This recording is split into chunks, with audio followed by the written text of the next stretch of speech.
उपस्थित सभी सेवक, बाल मित्र, कार्यकर्ता सभी को मेरा नमस्कार। नमस्कार।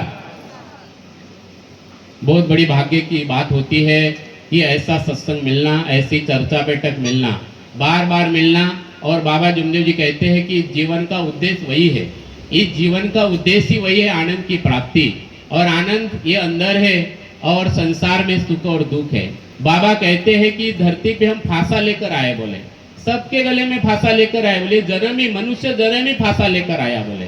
और इसलिए हमारा जीवन भगवान के कारण, भगवान के सिवा तैर नहीं सकता, बोले।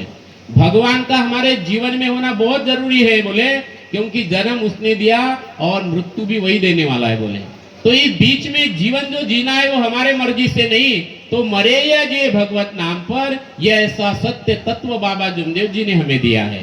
तो आज योगायोग से मुझे गांव में एक काम था और हमारे बालकदास भाऊ की भी एक आज 90 हवन की पत्रिका आई, तो योगायोग आ गया कि मेरा काम हो गया। और मुझे ऐसा लगा कि नागपुर पहुंचने के बजाय यहाँ चर्चा बैठक कर लेते हैं और आगे बढ़ेंगे हम। तो बड़ी भाग्य की बात है और ये जीवन हमें बड़े भाग्य से मिला है। तो ये जीवन जब भाग्य से मिला तो बाबा ने हमें जो तत्व दिया है पहले दिन, मरिए जे भगवत नाम पर। तो मैं जहाँ रहता हूँ मेरे कॉलोनी में एक परिवार में डेथ हुई। तो डेथ होने के बाद आपको पता है कि नेक्स्ट डे उसकी जब मैयत निकलती है तो हमारे शहर में, वैसे मैयत में बहुत कम लोग रहते हैं, जहाँ बड़े बड़े लोगों की मैयत होती है। हमारे मार्ग में भी तो बहुत सारे लोग रहते हैं। किसी मार्गदर्शक जब ये गांव या संसार छोड़ के जाता है तो ऐसा लगता है कि बड़ा आदमी है ना, क्योंकि उनकी निष्काम सेवा होती है, बहुत सारे लोग रोते हैं। तो वैसे वो मैयत में मैं भी गया और मैंने देखा वहां पे कि 20-25 ही लोग थे। आगे में कोई हांडी पकड़ के था, थोड़ा दूर गए तो आजकल तो गाड़ी ही रहती है हमारे यहाँ पे नागपुर में, गाड़ी में बिठा के वो लेके जाते हैं। लेकिन उनके पीछे पीछे मैं भी जा रहा था। वो एक शब्द बोल रहे थे, राम नाम सत्य है, राम नाम सत्य है, राम नाम सत्य है। तो मैं एक जन को पूछा वहां पे कि भाई ये आप किसके लिए बोल रहे हो, ये जो पीछे में लोग जा रहे हैं इनके लिए बोल रहे हैं कि जो मरा है उसके लिए बोल रहे हैं? किसके लिए बोल रहे थे वो? बोले जो मरा है ना उसके लिए बोल रहे हैं। तो मैं बोला वो सुन रहा है क्या, राम नाम सत्य है? हाँ। बोले मरने के बाद ही बोलना पड़ता। बोला हमारे गुरुजी ने तो जीते जी बोला मरिए जय भगवत नाम पर। ये दोनों का ताकत एक ही है, राम नाम सत्य है, बराबर नहीं? वो मरने के बाद बोलते हैं और हम रोज बोलते हैं, है ना, बार बार बोलते हैं, मरते दम तक बोलते हैं, जंगल में रहते तब भी बोलते हैं। क्या बोलते हैं? मरिए जय भगवत नाम पर। बाबा हनुमान जी, बाबा हनुमान जी, बाबा हनुमान जी। तो बाबा ने हमें जीते जी मुक्ति का रास्ता बताया। मरने के बाद कौन सुनता है राम नाम सत्य है? नहीं, क्या पता हो मरे हुए बाद ये पहले ही बता जाए उसको, पहले अगर बता जाए राम नाम सत्य है तो मुझे लगता है बाबा कहते हैं कि अगर आज हमने औरों को शांति दिया, बोले, तो अंतिम समय हमें भगवान शांति देगा, बोले, बरोबर कि नहीं? तो आज शांत होना जरूरी है, आज आत्मा तृप्त होना जरूरी है। तो हमारे जो तत्व शब्द नियम है ये आत्मा तृप्ति के लिए है, ये आत्मा की भूख है, ये आत्मा की भूख है, ये आत्मा की तृप्ति है। और इसलिए इस बैठक में आना चाहिए बार बार कि ये नशा आपको लग जाए। ये चर्चा बैठक नशा है। ये हेड़ाऊ जी, क्षीरसागर भाऊ, नहीं तो क्या, इनको भी रिटायरमेंट हो गया, इन्होंने आराम करना चाहिए। हमारे तापेश्वर जी वैद्य, इनको इतने काम है, मंडल में भी आज संचालक भी है, वो राजकारण में रहे, लेकिन उनका रस बैठक में, भगवत कार्य में। हमारी है ठौकर जी है, तो ठौकर जी आप देखो, इनकी इतनी उम्र है, उन्होंने ये उम्र में तो आराम करना चाहिए, उन्होंने अपने बच्चों को अच्छे संस्कार डाले, लेकिन इनको आज भी वो तड़प और नशा लगे इनको। ये बैठक के बिना रह नहीं सकते। डॉक्टर साहब, वो डॉक्टर जरूर है, लेकिन उनको जीवन का असली रास्ता भी पता चला। उनका एक एक शब्द आज जो उन्होंने बोला है वो अमृत है, बिल्कुल अमृत है। और यही असली ज्ञान है। ये जिस दिन समझ जाए तो बाबा कहते हैं कि एक शब्द पे जाग के बोले, बाबा ने, भगवान ने हमें एक सवाल पूछा और एक सवाल पे हम जाग गए, बोले, एक सवाल पे। और हमने तय किया कि हमारा ईमानी भगवान है, बोले, हमारा ईमानी भगवान है। तो बैठक भी एक नशा है, ठीक है ना? ये नशा एक बार लग जाए ये आत्मा को तृप्त करता है। तो अभी से चर्चा बैठक में जाते जा प्यारे, नहीं तो फिर पछताना है। और खिला पिला कर देह बढ़ाया, ये भी अग्नि में जलाना है, बराबर कि नहीं? राम नाम सत्य है, इसका होने वाला है। तो ये सत्य को पहले ही जान ले। वो सत्य बाबा ने हमें पहले दिन ही बताया, मरिया जय भगवत नाम पर। वो पहले दिन समझा नहीं, इसलिए बैठक दिया कि बार बार गाएंगे, एक दिन तो मौका मिलेगा, एक दिन तो आत्मा जाग जाएगी। आत्मा जागना आत्मा जागना मतलब पहले दिन जो वचन दिया उस सत्य को समझने के बराबर है। मरे या जे भगवत नाम पर, मरो मरो सब कोई कहे, मरना न जाने कोई, एक बार ऐसा मरो कि फिर मरना न होई। तो इसके बाद जब हमारी मृत्यु होगी वो शरीर की मृत्यु होगी, क्योंकि हम पहले ही समझ गए मरे या जे भगवत नाम पर, राम नाम सत्य। ये क्या होता है, वो सत्य क्या है, ये बाबा ने सिखाया। रोज हम विनंती प्रार्थना में बोलते हैं, सुबह के विनंती में हमारे मई को मारते हैं और शाम की प्रार्थना में हम वो जो प्रार्थना है जो भगवान को समर्पित होती है वो भगवान को तृप्त करती है। बस हमें हमारे मानव जीवन सजाना है। तो आप जब भवन में जाएंगे तो एक बाजू में लिखना है, लिखा है देश में सत्य खड़ा करना है। आपने देखा ना जहाँ बाबा की फोटो है, आपने पढ़ा होगा, सभी लोग गए होंगे। तो भवन में, मंदिर में, भवन मानव मंदिर में लिखा है एक साइड में देश में सत्य खड़ा करना है और एक साइड में लिखा है ध्येय। वो सत्य खड़ा वही तभी हो सकता है जब हम मानव मंदिर सजाने के ऊपर काम करेंगे। रोज रोज अपने आप में बदलाव, आज जो है वो कल नहीं, रोज। और इसलिए छोटी छोटी चीजें, हमारी संगति कैसे होना, तो शक्ति के साथ रहना है, फिर शक्ति को साथ में रखना है। इसलिए 3 शब्द बाबा ने दिया कि हमें भगवान के संगति में रहना है। तो हमारी दृष्टि, डॉक्टर मानकर जी ने बताया कि एक लक्ष्य, एक चित्त, एक भगवान। तो ये भी मौका है, जो 2 घंटे की चर्चा बैठक है। हमारे शरीर को, हमारे जो मन है, चित्त है, बुद्धि को है, इसको एक लाइन में लाने का है ना, एक लाइन में लाने का ये सही मौका है। एक लक्ष्य, एक चित्त, एक भगवान। ये चर्चा बैठक को अद्भुत पाठशाला है कि आप डूब जाओ। ये मार्ग डूबने का है, ये मार्ग खोने का है, क्योंकि बाबा कहते कि पाने वाला ही खोएगा और खोने वाला ही पाएगा बोले। तो हम खोएंगे तो बाबा ने इतना भगवान, बड़ा भगवान पाया। तो बाबा का त्याग, जिसे हम महान त्यागी कहते हैं, बाबा को सिर्फ त्यागी नहीं कहते, क्या कहते हैं हम, महान त्यागी। तो महान त्यागी बाबा जुमदेव जी कहते हैं। तो इस सत्य को हमें समझना है। तो ये जो चर्चा बैठक है, तो हमारी संगति कहाँ है ना, किसके साथ है। तो राजा के साथ राज्य करना भी बुरी बात है, न जाने कब रुला दे ना, कितना भी बड़ा पद हो, अगर विचार सही नहीं है, उन्होंने कहा है मानकर जी की विचार शुद्ध होना। क्योंकि बाबा जुमदेव जी कहते हैं, बाबा जुमदेव जी कहते हैं कि मुझ में भगवान, तुझ में भगवान, उसमें भगवान, उसमें भगवान, सब में भगवान है बोले। लेकिन भगवान को पटेंगे नहीं, भगवान को पटेंगे नहीं, पसंद नहीं है, ऐसे विचार नहीं है। भगवान को पटेंगे, अगर ऐसे विचार नहीं है तो अधोगति है बोले, गति नहीं मिलेंगी बोले, बराबर। तो जीवन को गति कब मिलेगी, तो अच्छे विचार, शुद्ध विचार, तो परमात्मा को और मरे जे भगवत नाम पर। तो बाबा कहते हैं कि जब सेवक की दृष्टि भगवान के ऊपर होती है बोले, और भगवान की दृष्टि तब सेवक के ऊपर होती है, और तब दुष्ट बुद्धि का नाश होता है बोले, दुष्ट बुद्धि का नाश होता है, और फिर विचार शुद्ध होते हैं बोले। ये बाबा का मार्गदर्शन है। तो बाबा का मार्गदर्शन में वही समझा रहा है। और ये विचार अच्छे होने के लिए हमें अच्छी संगति, इसलिए राजा के साथ कितना भी बड़ा पद क्यों ना हो, कितना भी बड़ा किसी के पास धन क्यों ना हो, है ना, बड़ा राजा क्यों ना हो, राजा के साथ भी राज्य करना बुरी बात है, न जाने कब रुला दे। लेकिन अच्छे सेवक के साथ, अच्छे सत्संग में जाने वाले, भगवान से संबंधित सेवक के साथ भीख मांगना भी अच्छी बात है, न जाने कब भगवान से मिला दे, कब भगवान से मिला दे। और इसलिए हमें ये चस्का लगाना है, याद करना है बार बार। और डॉक्टर मानकर साहब ने बहुत सारे सब्जेक्ट को उन्होंने छेड़ा है, तत्व शब्द नियम को लेकर काफी अच्छे विचार उन्होंने रखा है। मैं आपसे और आपको और भी बहुत सारा मार्गदर्शन आज मिलने वाला है, क्योंकि वो तमाम लोग हैं जो भगवान को समझते, इस मार्ग को समझते, जिन्होंने अपना पूरा जीवन भगवान से संबंधित बनने के लिए, मानव मंदिर सजाने के लिए बिताया है। तो मैं आप सभी से निवेदन करता हूँ, ये मार्ग जो है गृहस्थी वाला मार्ग है ना, ये अद्भुत मार्ग है। ये पूरे युगों में ऐसा युग, ये मार्ग हमें मिला है गृहस्थी में रहकर। जिन जिन लोगों ने भगवान प्राप्ति किए हैं, चाहे किसी का धर्म का संस्थापक हो, चाहे गौतम बुद्ध हो, महावीर जी हो, कोई भी ले लो, उन्हें उस सत्य को समझने के लिए संसार छोड़ना पड़ा, परिवार छोड़ना पड़ा।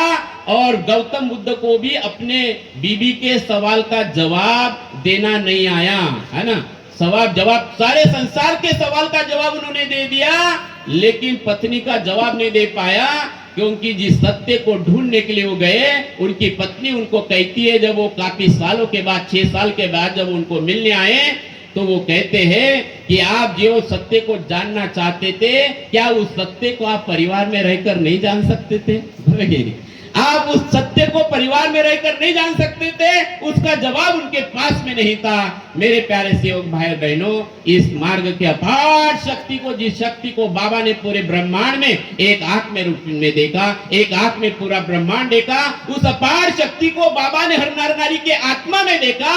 और बाबा जुमदेव जी बड़ी सुंदर बात कहते हैं यहाँ पे कि हम हर नर नारी के आत्मा में भगवान की सेवा करते हैं। ये संसार में बड़ी अद्भुत बात है, ये अद्भुत बात है। बाबा के मुख कमल से निकला हुआ शब्द साक्षात परमात्मा का है। बाबा कहते हैं कि हम हर नर नारी के आत्मा में परमात्मा की सेवा करते हैं। भगवान ने बाबा को मानव को जगाने के लिए भेजा है, बोले क्योंकि युग परिवर्तन का समय है और आज घनघोर अंधकार है, कलयुग का एक अधोगति का काल है, अभी अंतिम समय। आपने इप्स्टीन फाइल सुना होगा, छोटी छोटी बच्चियों के ऊपर बलात्कार करके, उनको गर्भधारणा करके, उन छोटे बालकों को भूंज के वो तमाम लोग खा रहे हैं, जिसमें बड़े बड़े ज्ञानी जिनको समाज अपना आदर्श समझता है, ऐसी इप्स्टीन फाइल जो देश में चर्चा चल रही है। अभी 8 दिन से युद्ध चल रहा है तो इप्स्टीन फाइल बंद हो गई अभी, ठीक है ना। दुनिया में बड़ा ये चल रहा है, युद्ध चल रहा है, घनघोर कलयुग का अंधेरा है। और इस घनघोर अंधेरे में भगवान ने बाबा को भेजा है कि आज इस खापा गांव में हम उस परमात्मा के गुणगान कर रहे हैं, जहां बुरे व्यसनों से मुक्त समाज बाबा ने बनाया है ना।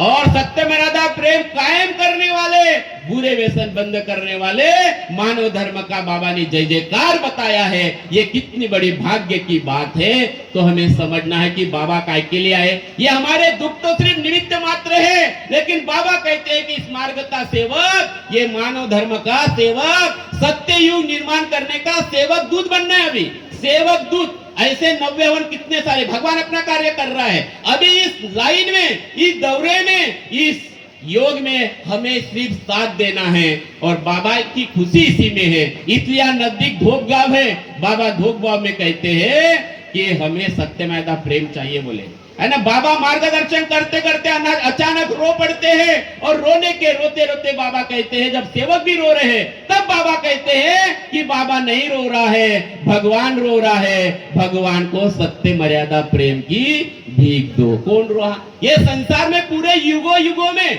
अभी तक मैंने कभी नहीं सुना कि भगवान रोया। भगवान जब किसी मानव ने ज्यादा किया तो भगवान जन्म लेता।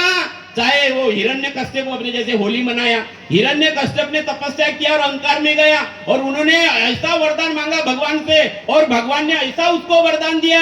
कौन सा वरदान? कि तू न ऊपर मरेगा, बोले तू न नीचे मरेगा, तू न अंदर मरेगा न तू बाहर मरेगा, तू न अस्त्र से मरेगा न शस्त्र से मरेगा, तू न दिन को मरेगा न रात को मरेगा। इतना बड़ा वचन दिया, बराबर कि नहीं?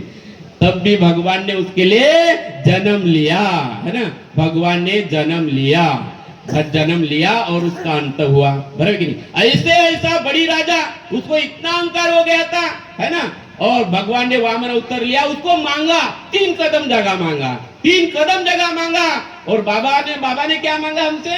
बाबा के मुख कमल से भगवान ने क्या मांगा? धोप गांव में सत्य मर्यादा प्रेम। तो बाबा भगवान भिखारी बन गया और सेवकों को दाता बना दिया। भाई दो हमको, झोली पहन के बाबा झोली आगे करके सत्य मर्यादा प्रेम दो, सत्य मर्यादा प्रेम दो, सत्य मर्यादा प्रेम दो। उपस्थित सब सेवकों ने बाबा को सत्य मर्यादा प्रेम का वचन दिया। मेरे प्यारे सेवक भाइयों, तो हमारी डिग्री सत्य मर्यादा प्रेम में होना चाहिए, है ना। हमें वेद पुराण से क्या, हमें सत्य मर्यादा प्रेम का पाठ पढ़ा दे कोई, अरे हमें मंदिर मस्जिद जाना नहीं, हमें सत्य मर्यादा प्रेम का रंग चखा दे कोई। इतना वो सत्य भगवान बाबा ने हमारे जीवन में खड़ा किया, हमें समझना है। तो मेरे प्यारे सेवक भाई और बहनों, आप सभी से मैं निवेदन करूंगा कि सत्य मर्यादा प्रेम 4 तत्व और 5 नियम हमारे सुरक्षा कवच है ना। ये सुरक्षा कवच है जहाँ सेवक देवादी बनता है, जहाँ सेवक शराबी आदमी से रिश्तेदारी क्या, दूर दूर का कोई संबंध नहीं, सादा रिश्तेदार क्यों न हो, हमारा मित्र क्यों न हो, उस शराबी का हमें संगत क्या, उसका कोई व्यवहार हमको पसंद नहीं, भगवान को पसंद नहीं, बाबा को पसंद नहीं। और इसलिए बुरे व्यसनों से मुक्त समाज जो बाबा ने हमें किया है, तो सावधान होना है, जागरूक रहने का मार्ग है। बाबा ने अंतिम समय तक कहा है कि हम सेवक को जगाने के लिए है, तो उठ जाग मुसाफिर भोर भई, अब रहन कहाँ तू सोवत है, जो सोवत है सो खोवत है, और जो जागत है सो पावत है। तो मेरे प्यारे सेवक भाई बहनों, ये मौका है आज खापा गांव का कि जाग जाए हम लोग, बराबर कि नहीं? जागना है, मानकर साहब ने बोला, समझना चाहिए। एक बार जाग गए तो समझ में आ गया कि मेरा भगवान, कितनी स्पष्टता से बाबा ने बोला कि आपको मेरे पास आकर गर्दी करने की जरूरत नहीं, तुम्हारा भगवान तुम्हारे पास है। इतनी स्पष्टता से संसार पे किसी भी महात्मा ने नहीं बताया। अभी मैं कल एक वीडियो सुन रहा था, जो भगवान की पूरी कवि कुंडलियां जानता है, वो उसको क्या बीमारी है सब जानता है, वो भी बोल रहा है कि बोले, अरे कल बोलते चंद्र ग्रहण का, बोलते चंद्र ग्रहण है तो अभी हम बोले आश्रम से बाहर नहीं निकलेंगे, भजन पूजन करेंगे, बोले है ना। वो भी डर रहा है। बालक जिन्होंने हमारा, वो तुम्हारे कौन से महाराज जिन्होंने हमारा विरोध किया था ना, वो उनका वीडियो चल रहा है, किसी सेवक ने मुझे डाला था, वो कह रहा है उसमें कि बोले ग्रहण लग रहा है, अभी हम बाहर नहीं जाएंगे, हम सुबह से भजन पूजन करेंगे, क्योंकि नियम है बोले ग्रहण में बाहर निकलना नहीं। और हमको ना ग्रहण लगता है, ना ठोका लगता है, ना किसी के आके लगते। पहले बाहर वाले लोग खाना भी खाए तो मैंने त्याची नजर लागल, मैंने भाई अंदर जाऊं खा, मैंने तो बरोबर है की ना, हमें किसी की नजर लगती, ना ठोका लगता, ना ग्रहण लगता। इतना ओपन भगवान, इतना ओपन भगवान बाबा जुमदेव जी ने हम सबके पास में दिया है। हमें थोड़ा सा चिंतन करना है, समझना है, अपने आप को ही समझना है, और किसी को नहीं समझना है। न पति को पत्नी को समझना है, न पति को पत्नी को समझाना है, खुद को ही समझना है। और हम सब लोग, ये मुक्ति का मार्ग है, इसके उद्देश्य को समझना है। जीते जी मुक्ति का मार्ग है, तो आप सबको समझना है, बड़ा अद्भुत मार्ग है। और इसका एक ही रास्ता है, जब भी मौका मिले चर्चा बैठक में जाओ। लेकिन जब चर्चा बैठक में जाओ तो डॉक्टर मानकर जी ने कहा कि एक लक्ष्य, एक चित्त, एक भगवान, ऐसी नशे आपको लग जाएंगी जैसे शराबी को रखती है ना। कल आपने होली खेला होगा, लोग हर साल होली मनाएंगे, लोग हर साल होली। और हमारे नागपुर में तो मैंने ऐसे भी वीडियो देखा अभी फेसबुक में, ऐसा कलर लगाते हैं, ऐसा कलर कि वो महीना महीना निकलते नहीं, कीचड़ में फेंकते हैं, कपड़े उतारते हैं, कपड़े फेंकते हैं, और ऐसी होली खेलते हैं। गंदी गंदी गालियां की जो जीवन में कभी गालियां नहीं दी होंगी, ऐसे गालियां, इसको क्या होली कहते हैं? लेकिन बाबा ने हमें सत्यमेव प्रेम की रंग की होली दी है, बराबर नहीं? तत्व शब्द नियम की होली दी है। काफी सेवक है, हमारे सेवक भी होली खेलते, लेकिन कैसे खेलते? यहाँ भी हिड़ा वो भी है, ये सेवक के घर में जाते हैं, बढ़िया गुलाल लगाते हैं, जयघोष करते हैं, प्रणाम करते हैं। ये प्रेम की होली, ये सत्यवादा प्रेम की होली, ये मानव धर्म की असली पहचान है। तो मेरे प्यारे सेवक भाई बहनों, उत्सव कैसे मनाना, इस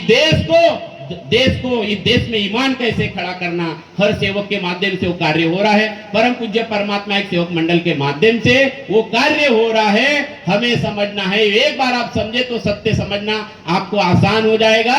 फिर आपके आत्मबोल, आपकी अंतरात्मा की आवाज आपको आएगी।